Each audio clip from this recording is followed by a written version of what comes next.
Bienvenidos a esta nueva emisión de Semana Noticias y esta vez hablaremos sobre los riesgos políticos que ve el Centro de Estudios Internacionales de la Universidad Católica de Chile para América Latina, porque aquí se ven varios puntos que son un poco interesantes para analizar, todo entendiendo en términos de la pandemia, también las protestas sociales que tuvieron lugar en todo América Latina desde los últimos meses y que por supuesto tienden a avivarse en medio de esta pandemia, sobre todo porque pues vemos altas cifras de desempleo, algunos países entran en recesión económica y todos estos elementos que podrían llegar a surtir estos efectos. Pero antes los invitamos a que se conecten a través de todas nuestras redes sociales, nos encuentran como Revista Semana en Facebook, Twitter y YouTube y también en la red social de Instagram.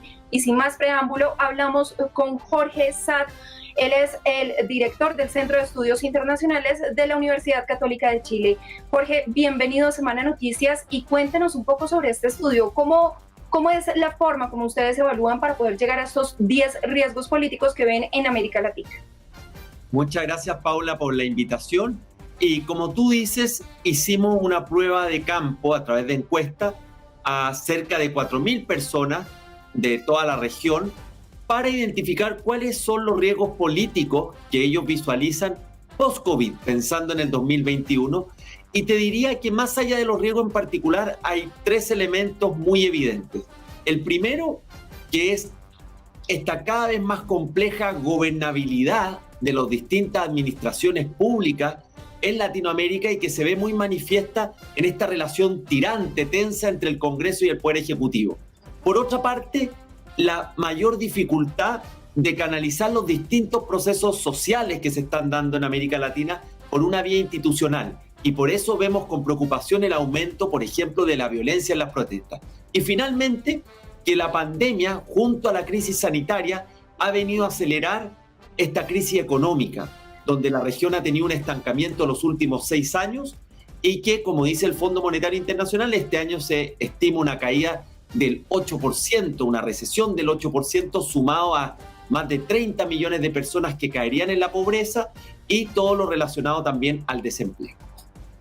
Claro, Jorge, y tenemos que hablar pues obviamente de los 10 riesgos políticos que ustedes ven en la región y comenzando por el primero hablamos de la incapacidad del Estado de dar respuesta a demandas sociales que usted lo mencionaba hace un momento y que pues tiene que ver también con el segundo factor que de acuerdo a las personas que ustedes consultaron dicen que una nueva ola de protestas también sería pues considerable pues en estos tiempos, aterrizándolo un poco a estos países pues de Sudamérica, Colombia, Chile, ¿cómo se ven en este escenario? Acá se da, Paula, una tormenta perfecta, porque por una parte las sociedades están mucho más demandantes del Estado en salud, en educación, en las jubilaciones futuras, en las transferencias sociales que hace el Estado. Pero por otra parte, los gobiernos han hecho un esfuerzo fiscal muy importante durante la pandemia, entonces van a elevar su nivel de deuda. ¿Cuál es la tormenta perfecta?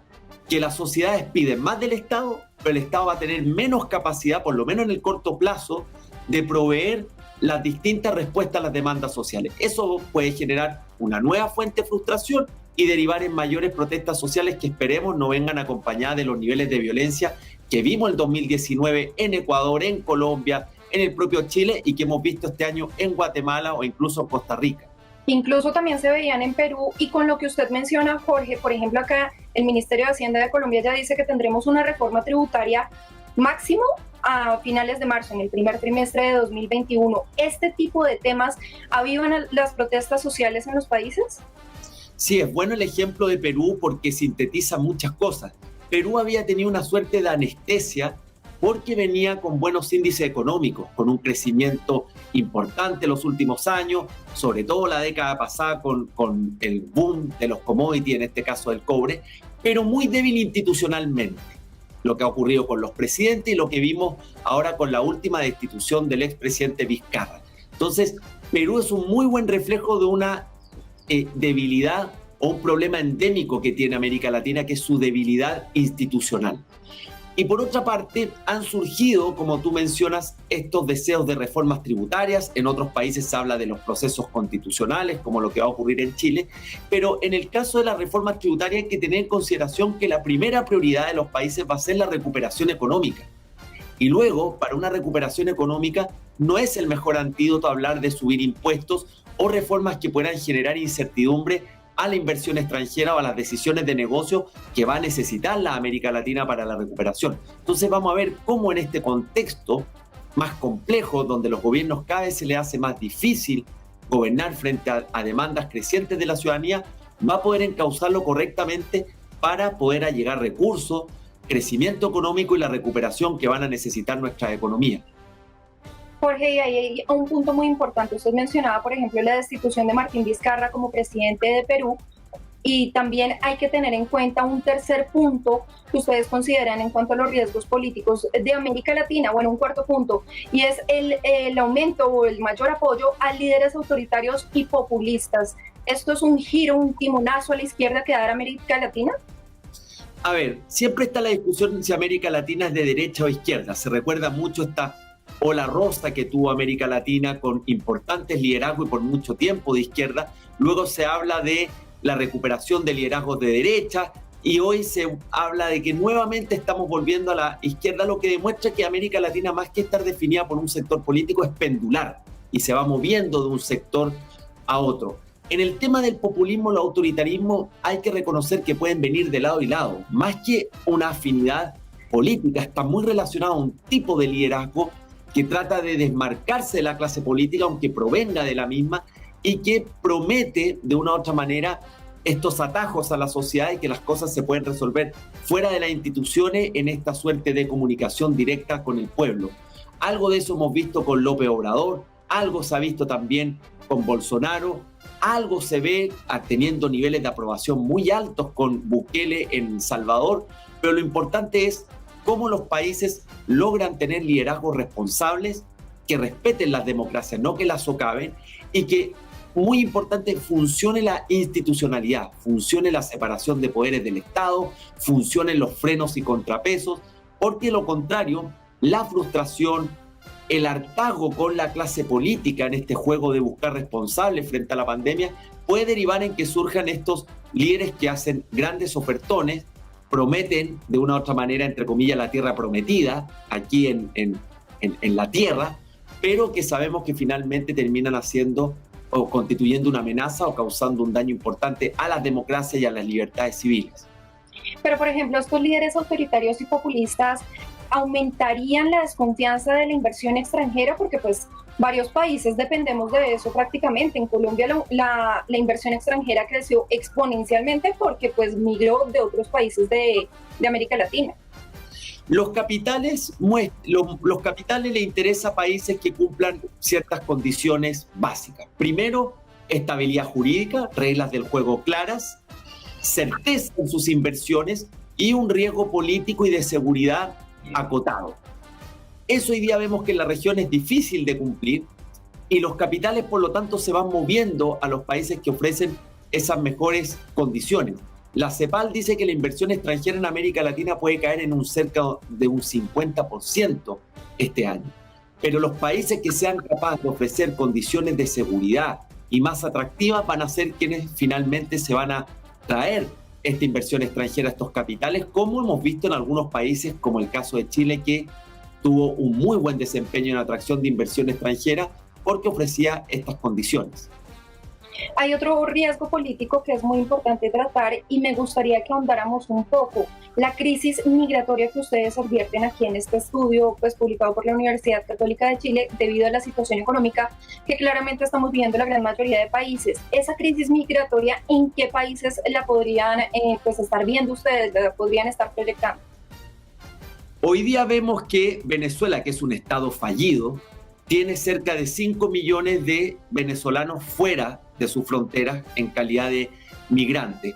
En Centroamérica tenemos la situación grave, delicada, por ejemplo, de Honduras, que también está teniendo un flujo migratorio importante. Y luego tenemos las dinámicas que se van dando en los países como venía ocurriendo antes de la pandemia, donde, por ejemplo, la alta tasa de informalidad del mercado laboral fuerza a personas a buscar mejores perspectivas en otros países.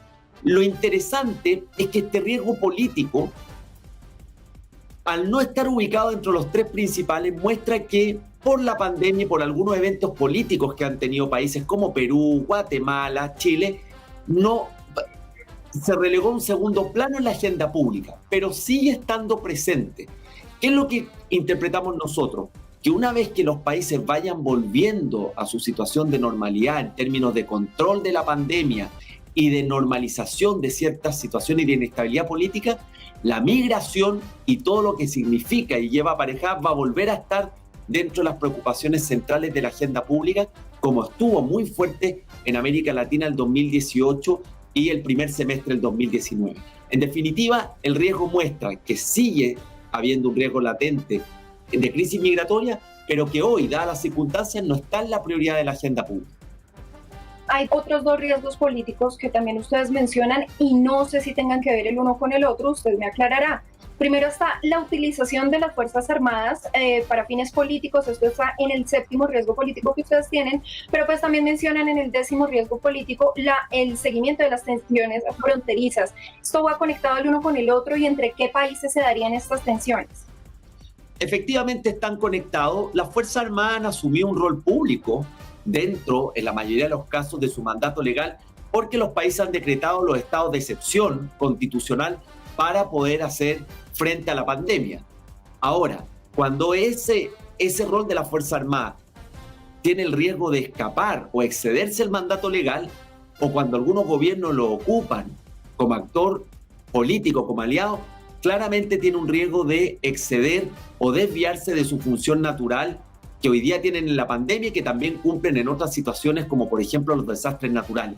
Se identifica como un riesgo, no dentro de los principales 5, pero que pudiera transformarse en un actor político y que pudiera generar eso algún tipo de inestabilidad o conmoción en los países. Y tensiones fronterizas, que está en el último lugar, está muy marcado por las tensiones que se pueden producir entre países, como ocurrió entre Colombia y Venezuela, por ejemplo, que es donde se mezcla el tema migratorio, se mezcla también el tema narcotráfico, la corrupción transnacional y todos estos elementos desestabilizadores que generan tensión o puedan generar entre los países, pero de acuerdo a los encuestados se ubica como un riesgo de bastante menor probabilidad o intensidad en comparación a los otros 9 que se señalaron.